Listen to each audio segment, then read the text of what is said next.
Hey folks, Kevin here. Well, it's December 18th, 2023. I've been working in the office all day today, Thea as well, and I need to get out. And we've been having some rain, so up along the East Coast, there's been quite a bit of rain.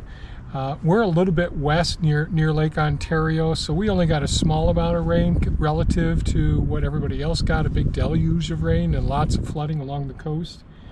So we got over an inch a couple of hours ago. We're going to get more rain tonight. It's about 42 degrees Fahrenheit right now.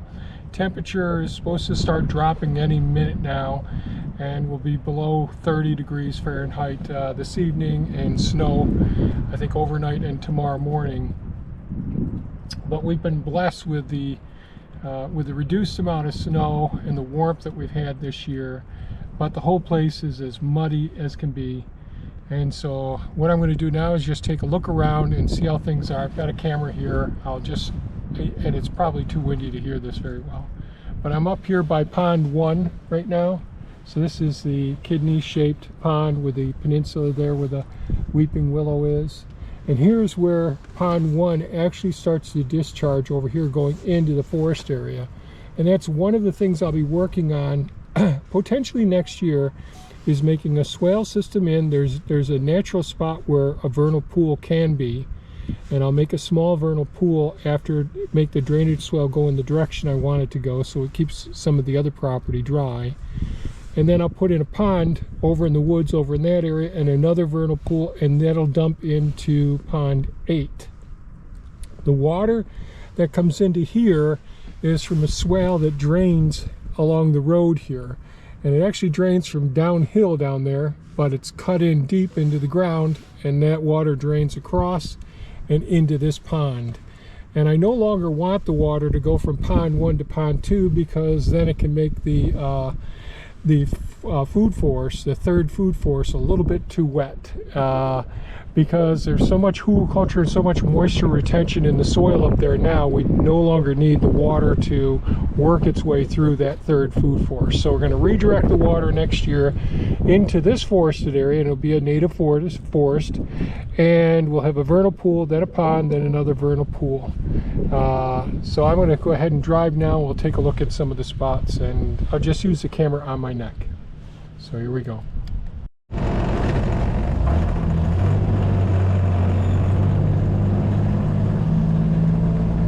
So we're still at pond 1 right now, going alongside of it, here to the side. This is one of the swales that drains from the road up here, comes across and drains into pond 1 right here. Third food forest all along in here, second food forest down further. Really, really muddy here. You can see the water drains down this way going to pond 2.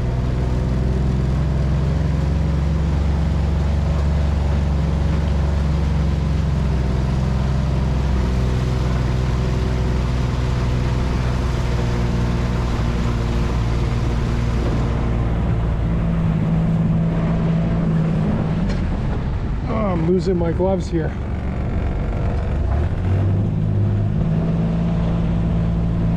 So this is pond 2 here.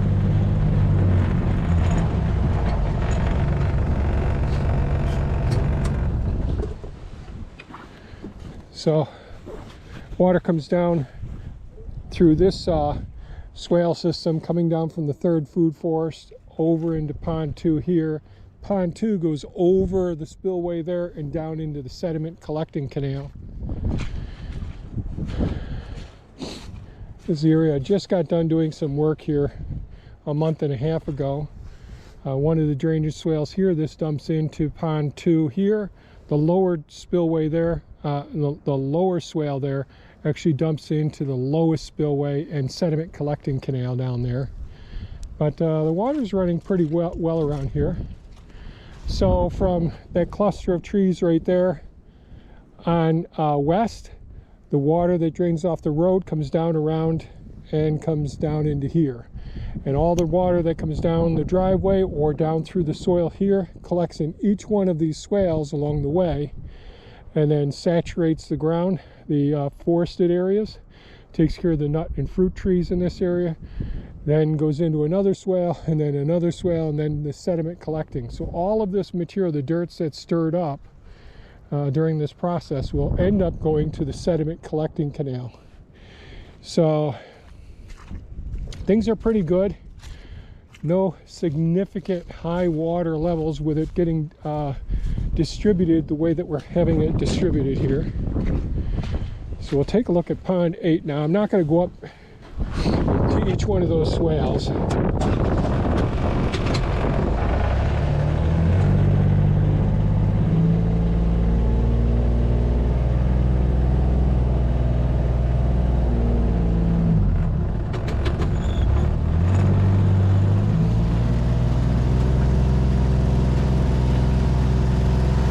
Right here, the wood chips are where the horseradish is. Right here we transplanted. And then we have the all the various oak trees transplanted here.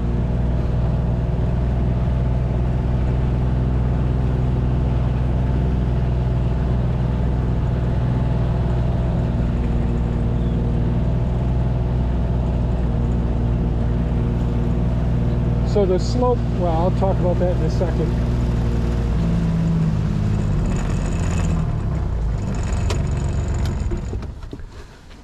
So when I put in pond 8 right up here, I made everything a gradual slope to work its way down, and then it's supposed to work its way down here to get to the inlet to pond 3 over here. But we'll go up to pond 8 first and see how that is doing.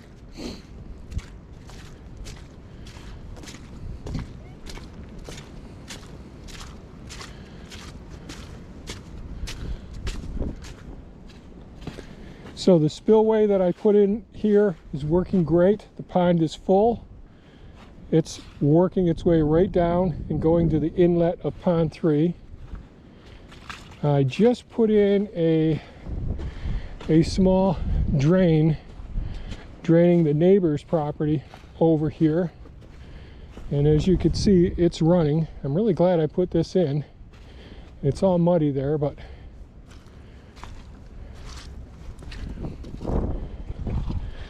and you can see potentially the inlet here, but that's keeping things relatively dry over here. It wouldn't take too much, little bit of shovel work to make this drain better.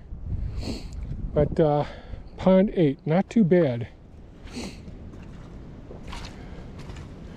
It's all about water management, getting the water to the locations that need it, and controlling when you get high levels of rain, so you're not having significant erosion and damage.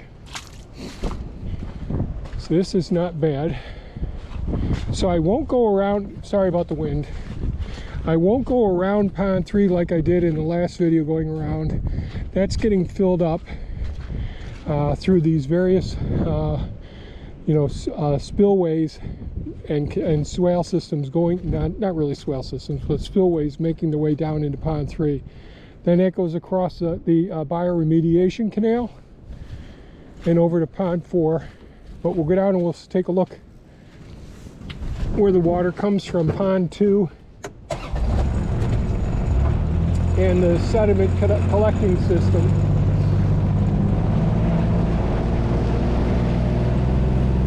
It's all wet. Someday I'll dress it up a little bit better, but it's working as far as the path for the water to go.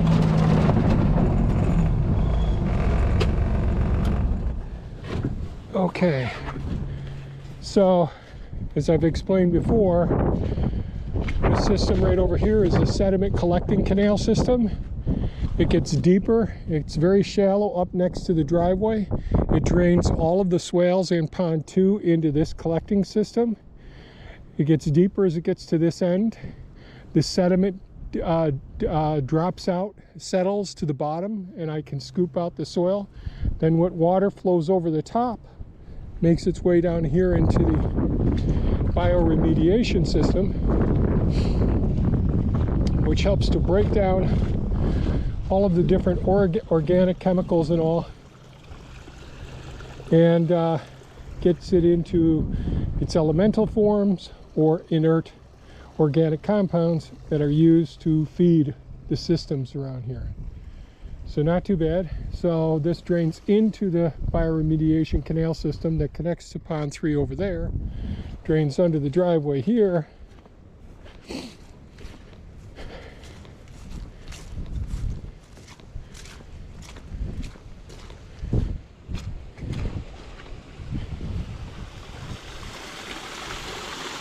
and once it comes out of here, it goes into the second part of bioremediation system, and then into pond 4 right over there. So, and then from pond 4 it'll drain into pond 5 where Quackers the duck is on the other side of the greenhouse. So let me jump on Pepe again. I always tend to make these darn videos a little bit too long, but it's nice when the wind comes down. Oh, and this is another swale system, very gentle, that drains anything that when we get big downpours from the gardens here and from the driveway, it works its way down here, and then as an overflow it can flow right into the bioremediation canal.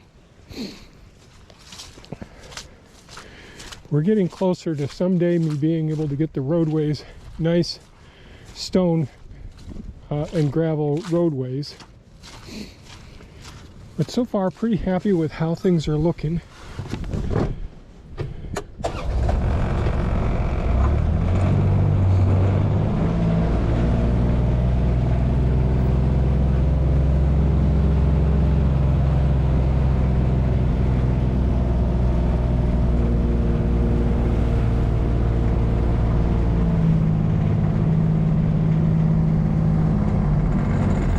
So here's pond 4 right here. It's a small peninsula here with the big stones and that maple tree.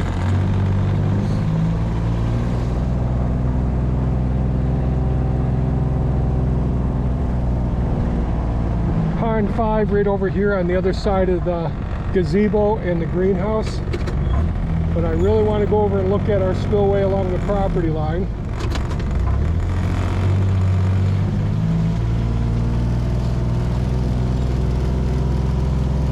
So along the property line, as the property slopes in this direction, water collects down in here. If water drains from the driveways up in this direction, works its way down, it goes into this swale system I put here. And this had, several inches, probably 8 inches of water in it most of the day today, where it just drained the system. And that's designed to be able to take up to 3.5 feet of water.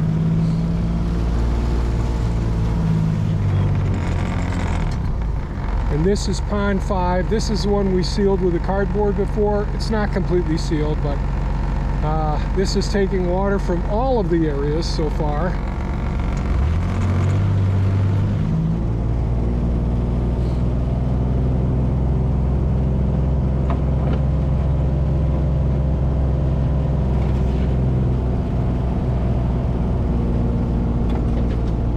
Almond forest in this area here. This is a drainage swale. So when pond 5 gets full, hi Quackers, when pond 5 gets full, it goes down this swale system here, going through the first food forest, so the almond trees and blueberry bushes, pawpaws, oaks, and apples over in here, and then all of the diversity of the fruit and nut trees over in this area. So this swale system feeds, and since our property goes from uphill over there to downhill over here, we're directing the water, instead of going off the property, we're bringing it back through another food forest area and then going further to the east. Our property slopes from the northeast to the southwest, so we keep moving the water into the directions we want them to go. So we're going east now, and we'll go down by the solar panels and take a look at the pond 6 where this swale goes into.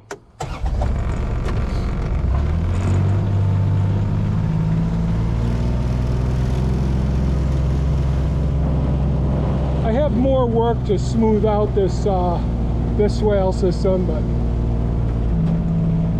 that's on the back burner for a couple of years. I've got quite a few things to catch up on before I get to that.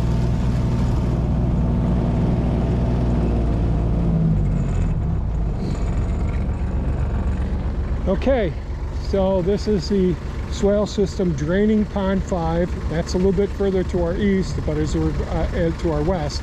But as we're going south, we're bringing it east and we're sending it over here. Now this is Pond 6. This one is the leakiest one we've got on the property. I don't know if you can see just how well the water's moving there. It's got a nice little current here, and then we'll go over to the spillway going to Pond 7 down here.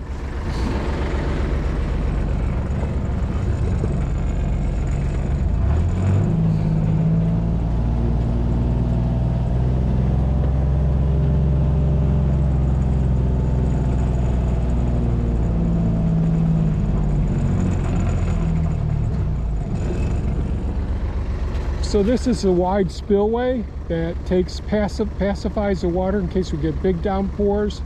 Then it goes through a really bony rocky area here where we don't worry about the erosion.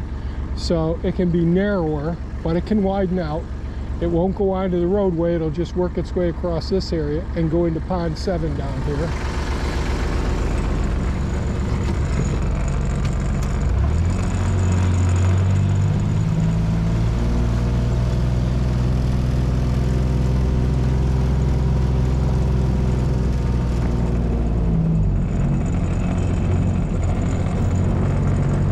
This is Pond 7. This has a large marginal zone. Just going to go around it real quick here. I made videos about tree plantings that I put in here and berry bushes. And we'll go to the spillway for Pond 7 now. So this is Pond 7 all along in here.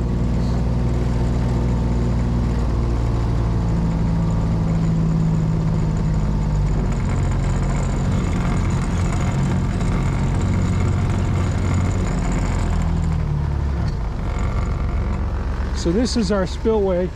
Pond 7 is right over here. Spillway goes across into a drainage swale.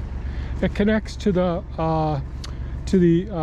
perimeter drain of the sugar shack and any gray water that we have come out, and it feeds into the swale system and then into a spillway down here into the forest, which will go down to the beaver ponds. And I'll control this further in the next couple of years. I've got a lot more work to do in the forest, but I'll be doing more waterworks over in the forest in the future.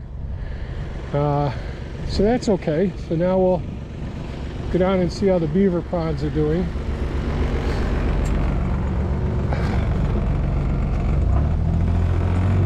Now the beaver ponds get water, all of this water, and then a heck of a lot more from other properties, including our other property that we put the new pond in.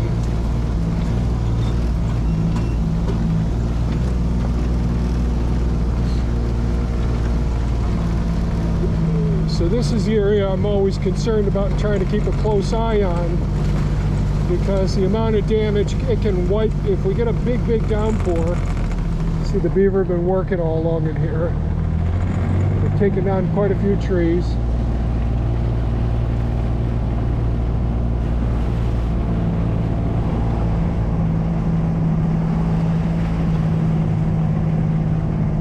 This is good.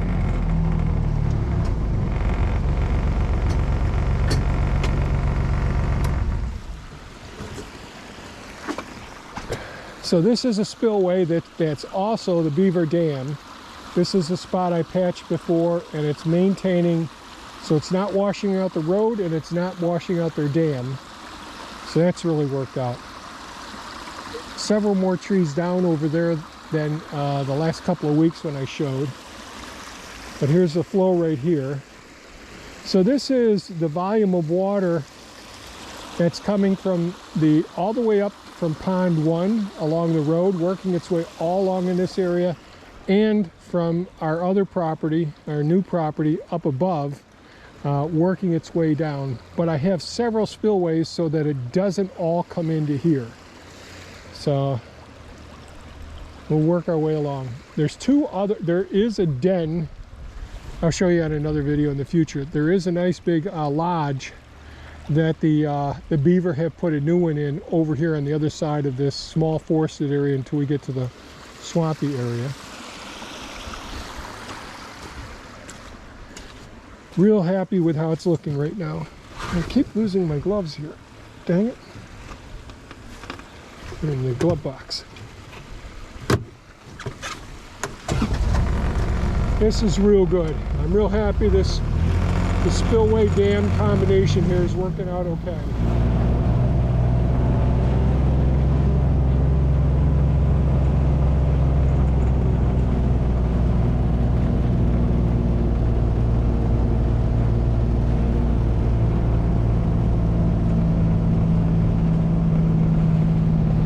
Really nice in here. Isn't blasting out this area, that's good. There's another beaver crossing right here. And this is fine. Their little bellies, as they cross from back and forth between these two locations, they go up and down. Their bellies just, and their trees that they drag, my gosh, they do. It's just amazing how powerful they are. Oh, I see a bunch of Canada geese up there, and I see the mute swans.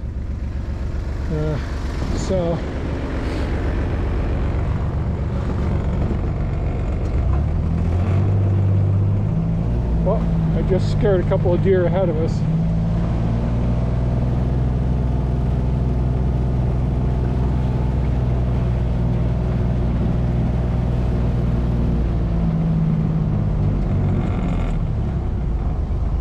Okay, so these spillways are looking good. This is really good. Whole bunch of Canada geese coming in right now. So this is good. So this is all stone and gravel that I put in. Spillway coming. This is from the upper beaver pond.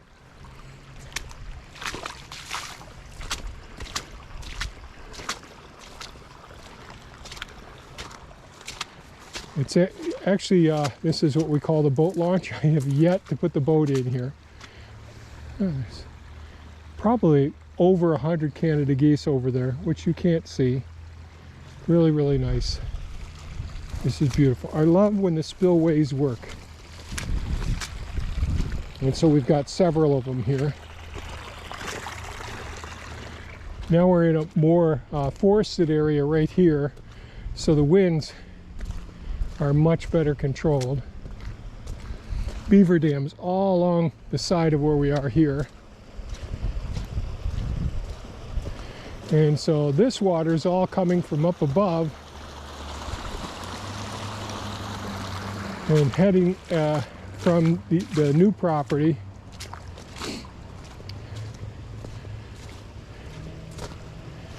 And so things are working okay. We'll check this other spot right up here. I'm not going to head up to the new property today. This video is going to be way too long.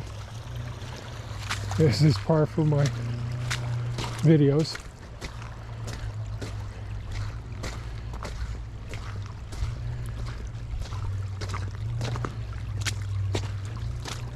Now there is a little bit of erosion here. Water coming through here all along in this area. The beaver have kept this dammed up pretty darn well.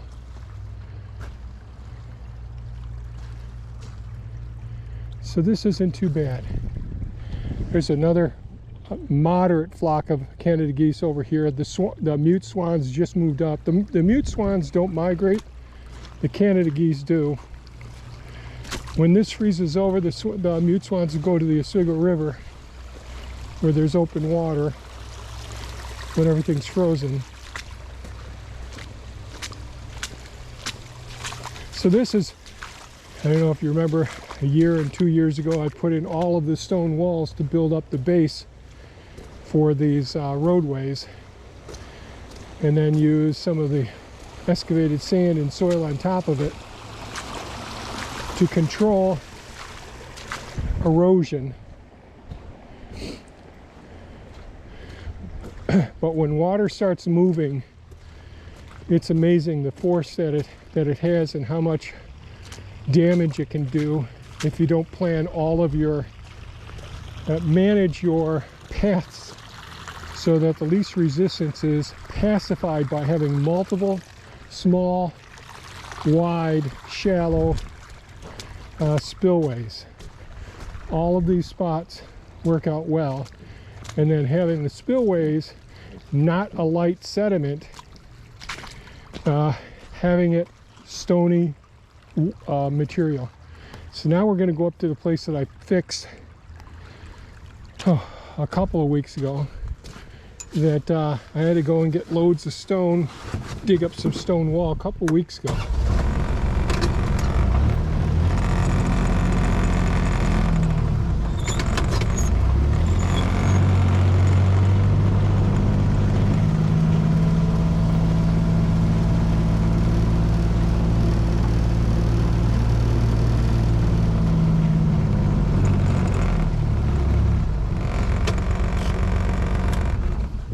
So this was all getting eroded away, so I had to bring a lot of loads of stone up here, so you could see some of the stone here, and then I put the soil on top of it here. So far so good. And so this is part of the perforations in the beaver dams, and it becomes much more porous at the very top, and during a drought they'll come up and pack mud in there. Lots of Canada geese right out over there. Those white dots, if you can see them, those are the mute swans over there. The beaver have been taking, so every once in a while the beaver will bring big logs and get them stuck right up in here, and then I grab them and toss them over in here, and within a day or two they're sitting on top of the beaver lodge out there. So a flock of Canada geese over here, over there, and in between on the other side of that tree that's right there are the mute swans way back there. They would look like pinpricks on this camera, I think. And so I guess I'll just end the video right here. Real happy with the spillways, with the amount of rain that we've gotten.